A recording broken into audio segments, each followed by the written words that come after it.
Olá, sejam muito bem-vindos ao Respira. Vai passar. Hoje a gente vai trazer mais 2 relatos de parto. São 2 relatos da mesma família. E é legal eu pontuar que o primeiro quem escreveu foram os 2 juntos, o pai e a mãe, e o segundo foi escrito pelo marido. Então a gente Isso é vai muito ouvir legal. uma outra perspectiva, né? Exato. Bom, o relato é da Júlia e do Luiz Gustavo. É um casal de amigos nossos, meus, né, particularmente, nossos, meu e do meu marido. A Júlia é minha amiga há mais de 20 anos, a gente se conheceu no ensino médio, é uma família por quem eu tenho muito carinho. E eles têm 2 experiências assim, muito bonitas e muito diferentes. Vamos lá. O primeiro filho deles se chama Nicolas, que a gente chama ele carinhosamente de Nico. Era um sábado de manhã, 38 semanas e um dia de gravidez. Pensávamos que tínhamos 2 finais de semana até a data esperada do nascimento, e por isso fizemos muitos planos para aproveitar nosso tempo sem filhos. Aniversário da Tatá no sábado, cozinhar uma moqueca com a família no domingo, jantar com a Olga e com o Pedro na quarta, Capitão Leitão com a Vânia e com o Luiz na quinta e cozinhar um ragu de costela com a Teca e o Felipe na sexta. Ju ainda tinha uma semana de trabalho antes de tirar licença maternidade. E o Gu ainda estava contando que tinha 4 dias em 2 finais de semana para dormir até às 10 da manhã. Ainda tínhamos muitas pendências para receber nosso filho, comprar uma banheira, instalar o bebê conforto, montar o carrinho, lavar os lençóis do berço, entre outros. Então, assim, né, eles zero estavam esperando que isso fosse acontecer nesse dia. No dia anterior, Ju foi com sua mãe em uma loja de bebê para ver algumas das pendências para a casa da vovó. De noite, o Gu teve uma confraternização de fim de ano do trabalho, mas a Ju estava muito cansada para ir. Gu passou a noite com os colegas de trabalho comendo churrasco e tomando cerveja. E Ju ficou em casa cuidando da Clo, que é a cachorrinha deles, e assistindo Netflix, aproveitando o momento sozinha. Mal sabia ela, né, que era o último. Foi uma semana muito cansativa para ela, que aproveitou o feriado nos Estados Unidos para preparar a casa para a chegada do bebê. Ela trabalha para uma empresa do exterior, então ela tinha feriado esse dia. Arrumou a mala da maternidade e organizou todos os armários. O Gu chegou em casa por volta de meia-noite, com bolo de cenoura e panetone, e foi avisar a Ju, que estava dormindo, que tinha chegado. Como uma boa amante de doce, ela acordou e foi para a cozinha devorar metade do bolo. Ficamos batendo papo por um tempo e fomos dormir. Às 6h57, Ju acorda com uma sensação de uma bolha estourando por dentro e sente a cama molhar, com muito líquido saindo. A primeira reação foi colocar a mão para ver se era xixi, e viu que o líquido não tinha cheiro e nem cor. Resolveu cutucar o Gu, que estava dormindo, e disse: "Amor, acho que minha bolsa estourou." O Gu, confuso de sono, interpretou tampão ao invés de bolsa e disse: "Tudo bem, isso é normal, vamos voltar a dormir." Ju levantou, pegou uma toalha, colocou debaixo do lençol para não molhar o colchão e voltou a dormir. Gu, 20 a 30 minutos depois, sem conseguir mais dormir, disse: "Peraí, se a bolsa rompe, não significa que o neném vai nascer?" A Ju disse: "Sim, vai nascer nos próximos 1 ou 2 dias, provavelmente. Não vai passar desse final de semana." Na hora, o Gu pulou da cama e disse: "Vamos acordar então." E a Ju foi mandar mensagem para a médica para avisar e perguntar o que tinha que fazer. A recomendação da doutora foi caminharmos e movimentarmos para estimular as contrações e dar início ao trabalho de parto. Gente, agora uma pausa, porque o que vocês vão ouvir agora é de uma calma e de uma tranquilidade desse casal, que assim, acho que eu nunca vi igual. Saímos da cama, trocamos de roupa e fizemos o plano do dia. Decidimos que íamos caminhar até a padaria, arrumar as coisas da maternidade e pendências da casa e ir ao supermercado para deixarmos a despensa e geladeira cheias. Isso é importante, viu, gente? Sempre deixem a despensa e a geladeira cheias. Combinamos não comunicar às famílias até o início das contrações, para não aumentar a ansiedade. Fizemos a caminhada e durante o percurso de 2 quilômetros, a Ju começou a sentir fisgadas na perna. Provavelmente era o nervo ciático. Compramos itens na padaria para o café da manhã e voltamos para casa. Fizemos café com calma, sentamos juntos e comemos. Ju uma tapioca e Gu uma omelete. Eu adoro os detalhes. Em sequência, fomos arrumar as coisas. Montamos o carrinho, lavamos os lençóis da cama e do berço, arrumamos a mala do Gu e fechamos a mala da Ju. Ju foi tomar um banho e Gu foi assistir futebol inglês na TV. Na saída do banho, Ju repentinamente combinou de encontrar 2 amigas, a Lívia e a Luciana, para tomar um açaí. Gente, como que pode uma pessoa com a bolsa rota combinar com as amigas de encontrar? Mas eu vou te contar, no meu trabalho de parto, no início do trabalho de parto, e assim, pra poder não ficar focando muito no que eu tava vivendo, eu liguei pra vários amigos. Você ligou? E vários amigos assim, Marcinha, você tem que ir pra maternidade, pelo amor de Deus, você tá tendo contração, sua filha vai nascer. Não, gente, eu quero conversar com vocês pra me Passar o ajudar, pra passar tempo, o né? tempo, ficar bem, assim, exato. Bom, o Gu não quis que ela fosse sozinha e foi dirigindo com ela.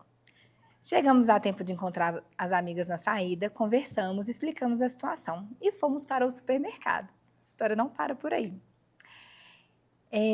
No supermercado, passamos por todas as ilhas para garantir que não íamos esquecer nada. E no final do trajeto, a Ju começou a sentir contrações mais fortes. A dor no ciático também só aumentava. Ela foi se sentar enquanto o Gu finalizava as compras e pagava. E nesse momento, a ansiedade começou a bater. Já sabíamos que não ia demorar muito para o Nico vir ao mundo. Voltamos para casa e buscamos a cadeirinha do carro que estava no quartinho. O Gu foi tomar um banho e a Ju resolveu entrar junto para ver se amenizava um pouco a dor. Após sair do banho, a dor continuou aumentando. E a Ju fez a primeira ligação para a médica para saber como reagir. A orientação foi de continuar medindo os intervalos e durações das contrações. O Gu saiu para comprar um Buscopan para tentar ajudar na dor. E comprou também açaí para o almoço. Pela próxima hora, a Ju ficou procurando posições que aliviassem a dor. Ainda imaginávamos que íamos conseguir ir ao aniversário da Tatá. Tinha um aniversário ainda para eles irem à noite, que eles achavam que eles iriam. Ligamos para nossos pais para avisar que a bolsa tinha rompido, mas que ainda não era o momento de ir para a maternidade. Em casa, tentamos massagens, deitar na bola, deitar no sofá, mas nada parecia amenizar a dor. Os intervalos das contrações eram de 4 a 5 minutos, mas ainda erráticos. Com o passar do tempo, a dor do nervo foi aumentando e Ju pediu para o Gu ligar para a doutora, pois estava ficando difícil de falar. No telefone, a médica sugeriu irmos para a maternidade avaliar a situação. Era por volta de 3 da tarde. Rapidamente fechamos as malas e corremos para a maternidade. Olha que legal, né? A bolsa dela estourou 7 horas da manhã, né? E eles foram para a maternidade só às 3 da tarde. Eu acho importante, assim, frisar essa calma e essa tranquilidade, que muita gente vai no desespero, né? Sem comunicar a equipe às vezes, ou já comunicando no caminho, ai, tô indo, pelo amor de Deus, me ajuda, o que vai acontecer? E assim, o conhecimento nessas horas, eu acho que ele faz a diferença, né, Faz amiga? total, e eles estavam muito preparados, assim, tanto que ela observou que a bolsa rompeu, ela tranquilizou ele, olha, a gente não precisa ir pra maternidade correndo, dá pra guardar. Então, assim, isso fez toda a diferença, assim. Muita. Agora, só que é importante frisar, gente, que quem for para contexto de plantão e não tiver equipe, não é o ideal fazer isso, porque precisa passar por uma avaliação primeiro. Quando você Sim. tem uma equipe que está te acompanhando e você está alinhada com a sua equipe, aí é possível flexibilizar mesmo o caminho que vocês vão seguir. É importante falar isso, né? Vale a orientação do seu obstetra. Exatamente. Né? Acho que isso é principal. Do caminho, ligamos para a mãe da Ju para contar que estávamos a caminho da maternidade e para o irmão do Gu para pedir que buscasse a Clô, a cachorrinha, no apartamento. Chegamos na maternidade, a avaliação da doutora era que já era hora de internar. A Ju estava com 4 centímetros de dilatação e contrações a cada 4 minutos. Enquanto a Ju esperava no corredor, o Gu e a médica resolviam as burocracias da internação. Uma delas era a falta da PPP, que é a suíte de pré-parto, parto e pós-parto, né? Disponíveis, significando que teríamos que ir para um quarto e depois seguir para ter o parto numa PPP após a liberação. Bom, chegando no quarto por volta de 4 da tarde, a Ju já foi tirando a roupa e correndo para o chuveiro. Eu acho que a Ju estava com dor, tadinha. A posição que mais aliviava a dor era uma que se ajoelha no chão, coloca o peito no joelho e estende os braços assim, né, no chão. E o Gu pegou toalhas para que ela colocasse no joelho para minimizar a dor e sentou no chão do banheiro para fazer companhia. Colocamos a final da Libertadores, Palmeiras e Flamengo, no iPad e ficamos batendo papo. E é engraçado que ela conta que foi um momento deles, assim, sabe? Tipo, que eles viveram em casal mesmo. Sim, sim. Eles conseguiram levar a ambiência deles, de dentro de casa, pro ambiente hospitalar. Exatamente. E tudo isso favorece também uma experiência boa de parto. Com certeza. Assim, do jeito que eles trazem esse relato, assim, eu consigo visualizar exatamente o que eles estão fazendo. Assim, eles conseguiram colocar muita muita experiência e muita verdade no relato deles. Muitos detalhes também, né? E os detalhes fazem toda a diferença, eles que contam a história. Sim, com certeza. Ficamos naquela posição por volta de 2 horas, e de tempos em tempos a médica entrava para medir os batimentos do Nico. Numa dessas medidas, por volta de 6 da tarde, a doutora achou que os batimentos estavam muito acelerados e solicitou um monitoramento por 15 minutos na cama, uma cardiotocografia. A Ju teve que sair do banho a contragosto e seguiu para a cama, permanecendo na mesma posição. As dores aumentaram significativamente, sem água quente para relaxar. Enquanto o exame era feito, o jantar foi servido e o Gu ficou sentado no sofá ao lado, comendo a refeição. Gente, o jantar foi servido, parece que eles estavam num hotel, num restaurante. Com o exame, a doutora constatou que estava tudo bem com o bebê e que os batimentos tinham voltado ao normal. Em paralelo, a PPP foi liberada e foram orientados a descer. Chegamos no novo quarto por volta de 6h30, 7 horas da noite, e as dores do nervo ciático continuavam aumentando. A Ju pedia ativamente por anestesia e foi para o chuveiro enquanto a equipe médica preparava os equipamentos. O Gu começou a ficar preocupado com o nível de dor que a Ju estava relatando e pediu que as enfermeiras acelerassem o processo. Pouco tempo depois, o anestesista, que por coincidência era um amigo de colégio do Gu, com quem ele não tinha contato há muito tempo, chegou. Nesse momento, a Ju chorava de dor e pedia para o anestesista acelerar o processo. Ele aplicou a anestesia e rapidamente a Ju foi relaxando. A médica recomendou que ela deitasse, descansasse um pouco e relaxasse. E ela assim o fez. Enquanto a Ju dormia, Gu ficou deitado no sofá assistindo episódios de The Office no celular. A ansiedade era muita para ele conseguir dormir. Por volta de 8h30, 9 horas, 1 hora depois da aplicação da anestesia, a doutora voltou ao quarto para examinar. A dilatação já estava em 6 centímetros e era hora de começar a se movimentar para acelerar. A partir daí, colocamos música, uma playlist que eles já haviam montado no Spotify. No quarto, ficamos os dois ouvindo, dançando e cantando. Ju caminhava pelo quarto, alternava entre agachamentos apoiada na barra da parede do quarto, danças e caminhadas no corredor do hospital. Esse foi possivelmente o momento mais tranquilo do dia, em que sabíamos que o Nico estava perto de chegar, a dor do ciático havia passado com a anestesia e a música nos alegrava. Ficamos assim por cerca de 2 horas, com a Ju sendo examinada pela doutora periodicamente para ver a dilatação. Por volta das 23, durante um dos exames, a médica avisa que está chegando a hora e que é hora de começar a expulsão.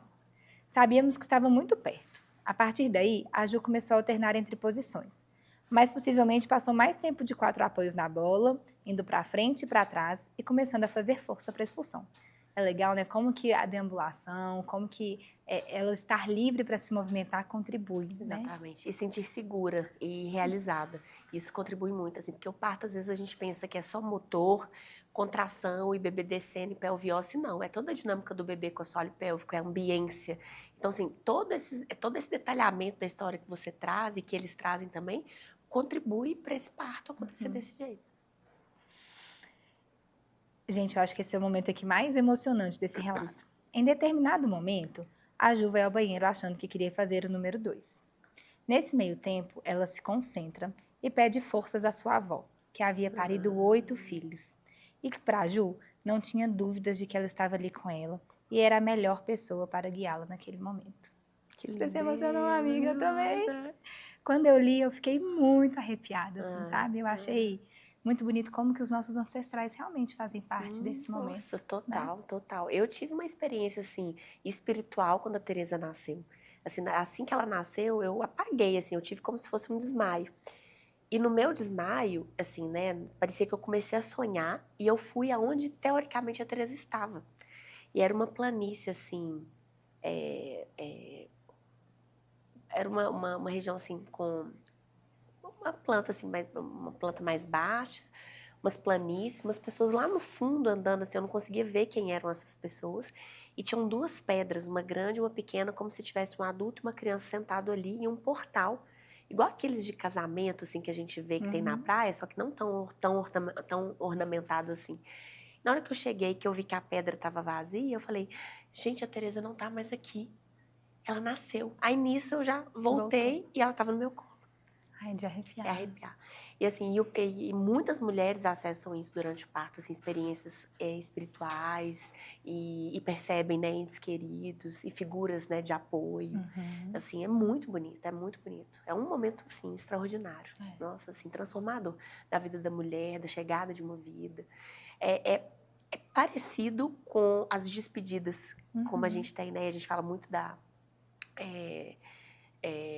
hoje dos cuidados paliativos e da medicina paliativa, porque ela também reforça, né, essas partidas respeitosas, assim como são as chegadas, e a gente aqui do lado da humanização, a gente tenta fazer isso também, assim, para que essas chegadas sejam respeitosas, sejam acolhidas, sejam vistas assim da melhor forma possível, porque é muito especial, é muito marcante.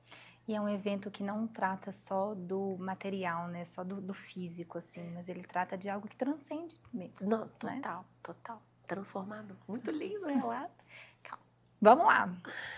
Nessa hora, a anestesia já havia passado e a dor voltava. Por volta de 11h30, começamos a ver a movimentação do quarto aumentando. Mais enfermeiras entravam e equipamentos médicos foram trazidos para a sala. Em uma dessas movimentações, a Ju foi sentar no banquinho, encostada no Gu, que ficou por trás, sentada no sofá do quarto. Sabíamos que agora era a hora. Ju foi aumentando a força de expulsão e os gritos de dor acompanhavam, possivelmente espalhando pelos corredores da maternidade. Foi um período intenso, mas que durou cerca de 10 a 15 minutos, até a doutora informar que já havia a cabeça do neném e que ele estava nascendo. Ju continuou fazendo força e na próxima expulsão, o Nico nasceu, às 23h55. Nessa hora, a emoção tomou conta da gente e nem sequer reparamos a pediatra, o batalhão de enfermeiras e os profissionais que entravam e saíam do quarto. Nico foi direto para o colo da Ju, ainda com cordão umbilical. Alguns minutos depois, o Gu cortou o cordão e a Ju foi transferida para a cama na sala, para a primeira amamentação. Nico chegou com muita paz, sem fazer muito barulho e muito grudado com a mamãe. Neste momento, a sensação dominante era de alívio por ter dado tudo certo, pela Ju estar plenamente saudável e ter dado conta de um parto intenso e sem anestesia, e pelo Nico ter chegado com muita saúde. Todo o mérito do parto fez a Ju negar o lanche provido pela maternidade e pedir um McDonald's para celebrar o momento. Justíssimo. Ficamos na PPP até cerca de 2h30 da manhã, quando fomos finalmente para o quarto, onde dormimos e descansamos, e passamos nossa primeira noite como papai e mamãe. Ah, que delícia, gente. Lindo, né? Oh, que relato lindo. Eles falam que foi sem anestesia, porque assim, ela acha que, como ela tomou analgesia ali por volta das 6 horas da tarde, tipo, meia-noite já não devia ter muito. E é mesmo, né? Ela deve ter passado o período expulsivo sem o efeito da analgesia, né? Mas assim, ela recebeu a analgesia talvez num bom momento, porque como ela já estava, apesar dos 6 centímetros, ela já estava com contração mais intensa, ela facilmente ia transicionar. E é geralmente na fase de transição que tem mais dor. É a hora que as contrações elas não dão trégua, estão muito intensas.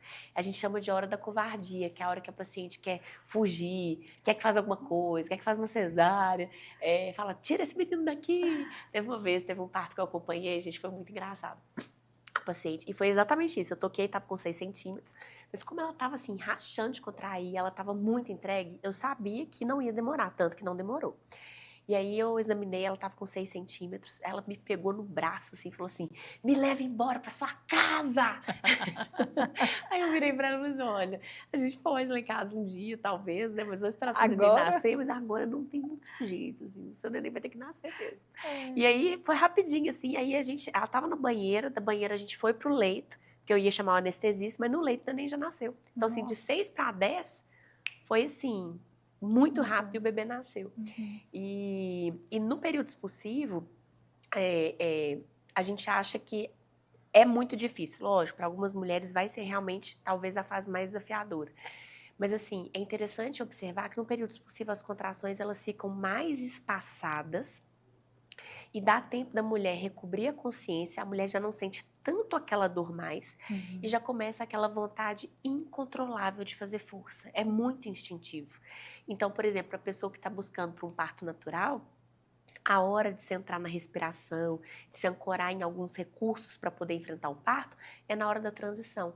Porque é um momento mais desesperador, mas é a fase mais curta do parto. Às vezes ela dura meia hora, 1 hora, 1h30, estourando.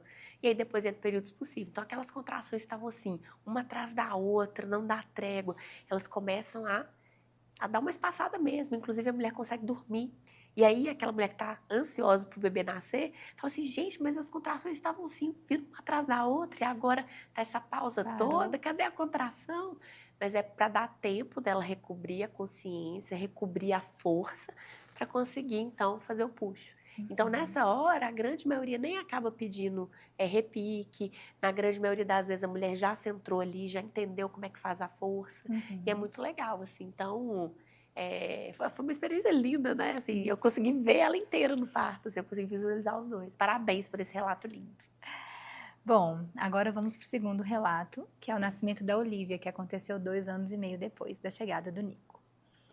Era terça-feira de noite, dia 20 de fevereiro de 2024, e a Ju tinha completado exatamente 38 semanas de gravidez.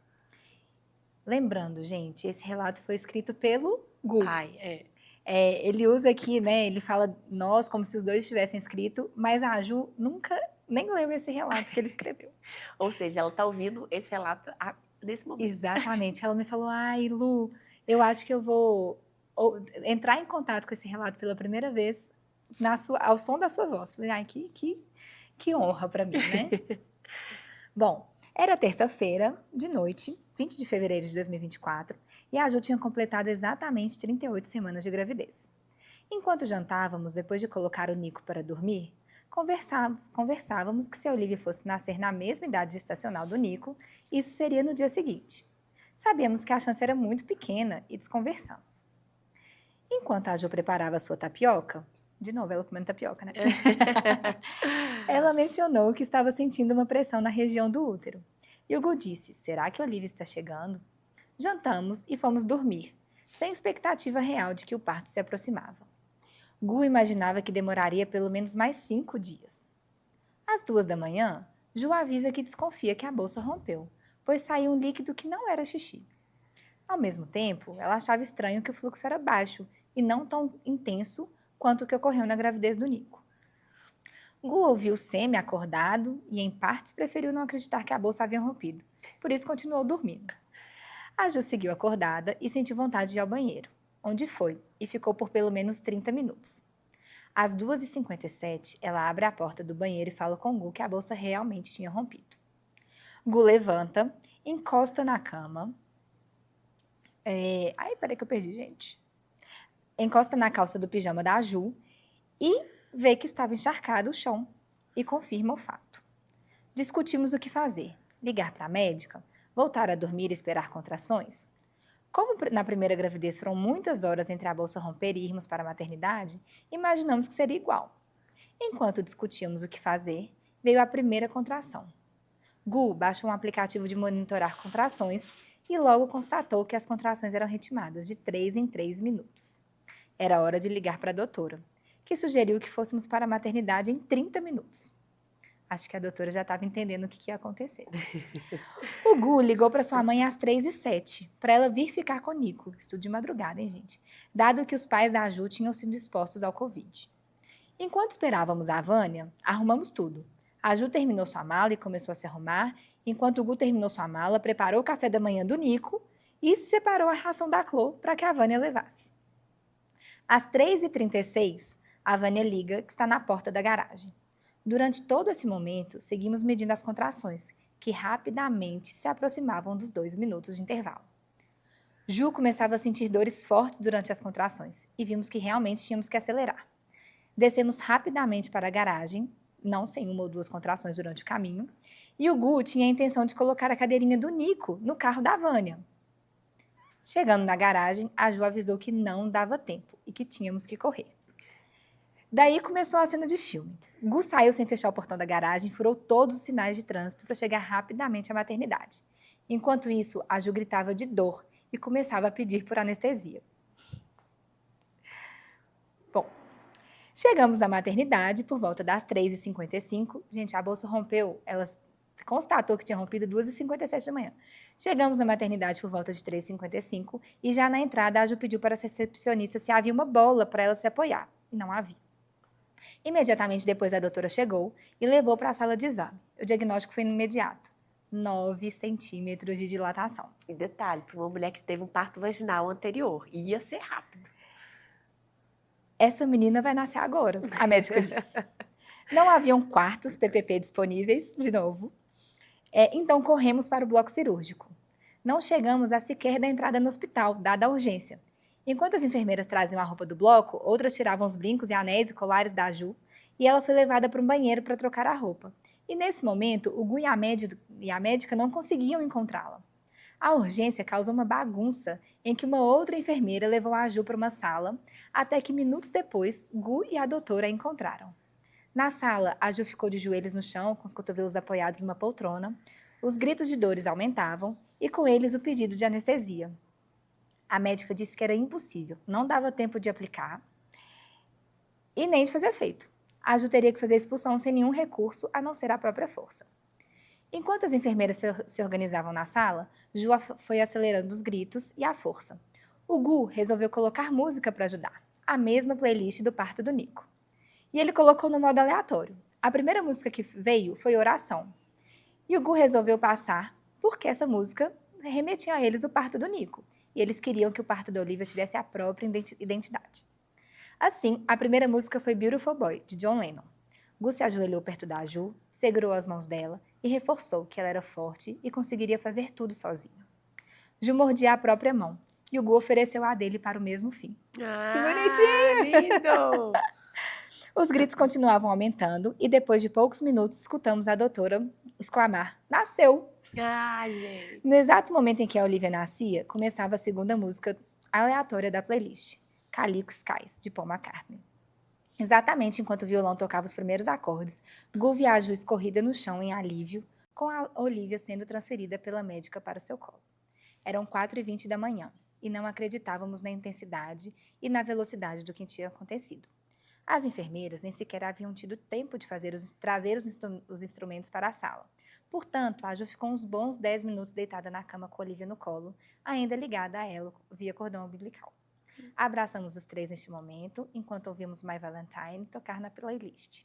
Olivia se encaixou perfeitamente no colo da mamãe e ele ficou curtindo seus primeiros minutos no mundo. Foram pelo menos 30 minutos até a Olivia ter o cordão cortado e ter suas medidas tiradas pelas enfermeiras. Nossa, que relato lindo. Né? Então, assim, do momento que a bolsa rompeu, que era tipo 2h30 da manhã, o nascimento foi o quê? 2 horas? 1h30. 1h30. Muito rápido. É muito rápido.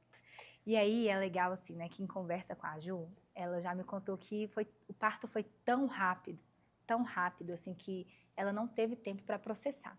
E talvez por isso ela ainda não tenha tido contato com o relato, né? Ela nem quis escrever o relato dela ainda. A Olivia já está com 2 anos, então isso já tem um tempinho. E outra coisa que ela me conta é que ela estava com muito medo de sentir dor. E eu achei isso tão interessante, porque assim, mesmo ela tendo passado por uma primeira experiência, né, tendo tido contato com essa dor, mas eu acho que na primeira experiência dela, ela ligou muito a dor como a dor do ciático.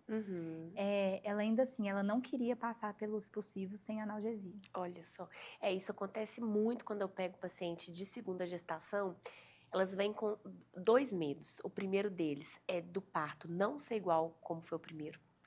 Ou seja, precisar de uma cesariana, ter alguma intervenção que não teve, alguma coisa sair do script.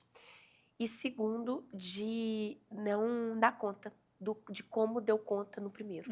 Então, assim, é aquela pressão de, será que eu vou conseguir como foi o primeiro? E nas pacientes que tiveram uma cesárea anterior, é curioso que elas chegam com o intuito assim, eu vou enfrentar, eu vou conseguir, assim, para aquelas que estão desejando um parto vaginal mesmo. E eu já sei o que eu tenho que fazer no próximo para poder dar certo. Assim. Esses dias eu acompanhei uma paciente muito querida que ela teve uma primeira cesariana com 8 para 10 centímetros, assim, estava no período de transição. E ela, durante o pré-natal inteiro, ela falou, Marcinha, eu sei o que eu vou fazer na hora, agora eu sei o que eu tenho que fazer para dar certo. E aí a gente teve um parto também muito lindo, assim, uma experiência muito transformadora. E é muito curioso isso, porque assim, nós não somos as mesmas pessoas quando a gente vai viver segundas, terceiras experiências. Então, de alguma forma, a gente está estreando. De alguma forma, eles estavam estreando um outro parto. A bolsa rompeu de um jeito diferente. Você vê que no primeiro parto, eles escutaram o PLOC E muita gente comenta isso, que percebe quando a bolsa rompe, percebe um barulhinho. Eu tive uma paciente recentemente, que depois a gente vai trazer o relato dela aqui também no outro episódio, em que o marido ouviu o ploc e ela estava dormindo. Eu achei super engraçado. E outras pessoas percebem a bolsa escorrer, a bolsa estourar e só sentir o líquido escorrer, mas fica escorrendo sem parar. Então, molha onde a pessoa senta, parece que ela está fazendo xixi constantemente. Uhum. E o que eu acho legal desse relato também é que, assim, quando é um segundo parto, né, e você já tem um filho em casa, exige toda uma dinâmica para cuidar desse filho, né, para que você, até para a maternidade, você tenha o direito de ir. Né? Isso, uma coisa que eu percebo também é até a dificuldade de conexão com o segundo parto, pensando no primeiro filho. Nossas pacientes, elas ficam muito angustiadas enquanto não vê, assim, por exemplo, o filhinho em segurança na casa de alguém, ou então, assim, durante o trabalho de parto, fulano, manda mensagem para minha mãe, pergunta se o fulaninho tá bem, porque muitas delas nunca passaram mais de uma noite sem ver o filho, sem ver o primeiro filho. E também um parto para isso, né? Um luto também né? Você sabe muito bem disso. Sem dúvida. Sair de casa mãe de um, né? E voltar mãe de dois é um processo. É denso. Ai, gente, amei! Também! Eu espero que vocês tenham gostado. Esses episódios de relatos, eles, como eu trouxe essa semana no Instagram, são histórias que vão fortalecer vocês. Muitos de vocês vão encontrar identificação, vão se sentir impulsionados para poder viver algo parecido. Ouvir histórias de parto é muito importante porque aproxima um pouco da realidade, porque é na palavra das pessoas, não é na palavra do profissional. E para mim foi muito importante ver partos de outras pessoas, né? Eu, obstetra, eu consegui, né, fazer essa troca para que eu conseguisse construir o meu parto. Eu lembro que eu tive uma assistência que me marcou muito. Eu lembro exatamente de acompanhar a paciente e falar, gente, eu acho que eu vou ter um parto igual ao dela, eu me inspiro nesse parto. E se Deus quiser, eu vou ter um parto igual dessa paciente. E o meu parto seguiu muito, assim, um script, assim, um pouco parecido com esse parto que eu acompanhei. E eu acho que ouvir histórias como essa acalentam o coração e incentivam vocês a construírem o imaginário de um parto, a se inspirarem, a se fortalecerem. E até quem já passou por uma história de parto, encontrar um acalento, uma similaridade. Verdade. Eu quero aqui profundamente agradecer a Ju e o Luiz, o Gu, por esse relato, por estarem presentes aqui, agora eternizados, né? Eu acho importante a gente falar também que quando a gente conta uma história, a gente conta uma história, né? Viver é diferente de contar. Então, assim, são relatos muito bonitos e muito fortes, mas que a gente não sabe também o que pode ter acontecido em qualquer relato, né, gente? Isso serve para qualquer coisa das nossas vidas. Então, é importante a gente imaginar e construir esse parto, mas entendendo que podem haver intercorrências também. Exato, né? exato. É isso, queridos. Sejam muito bem-vindos. Sigam a gente nas nossas páginas, @respira.vaipassar, no @obstetramarcinha. E no @luisasader.psi. Um beijo. Obrigada. E até o próximo episódio. Até mais.